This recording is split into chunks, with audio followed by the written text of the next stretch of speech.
Que vaut maintenant la variation d'énergie totale d'un système dans le cas où son énergie cinétique macroscopique ne varie pas, c'est-à-dire que le système gaz il est dans un piston qui ne bouge pas, et que son énergie potentielle macroscopique ne varie pas, c'est-à-dire que Z ne varie pas, l'altitude du piston ne varie pas. Eh bien, la variation d'énergie totale du système est égale à la variation d'énergie interne du système plus la variation d'énergie cinétique macroscopique qui est nulle, puisque l'énergie cinétique macroscopique est constante, plus la variation d'énergie potentielle de pesanteur macroscopique qui est également nulle, puisque l'altitude Z du système ne change pas. Bien, il ne reste plus qu'à voir que vaut la variation d'énergie interne. Donc, quelle est la valeur de cette variation d'énergie interne dans un piston, par exemple? Nous allons le voir sur une animation.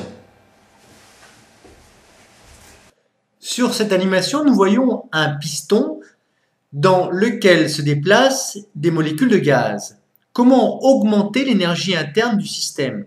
Première solution, on déplace le piston de manière à apporter du travail mécanique au système. À ce moment-là, on voit que les molécules s'agitent plus rapidement, l'énergie interne du système augmente.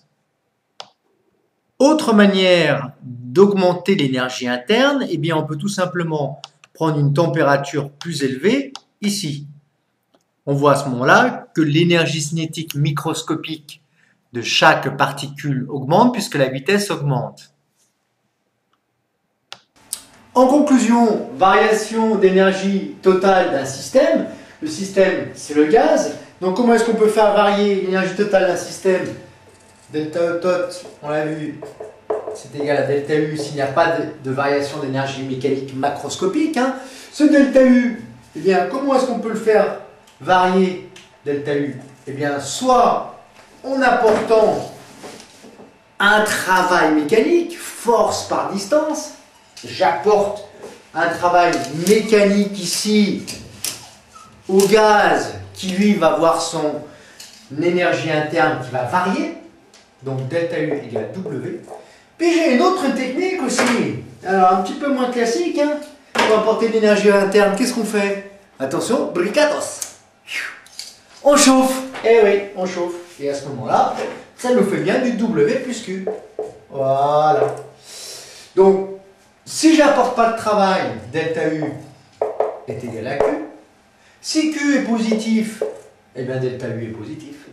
Et puis, si je n'apporte que du travail, delta U égale W. Si ce travail est positif, c'est-à-dire si le système reçoit du travail, alors delta U est positif. Augmentation d'énergie interne. Et puis si le travail est négatif, delta U, et bien il va être inférieur à 0. Ça pourrait être le cas où le piston se détend, par exemple. Voilà.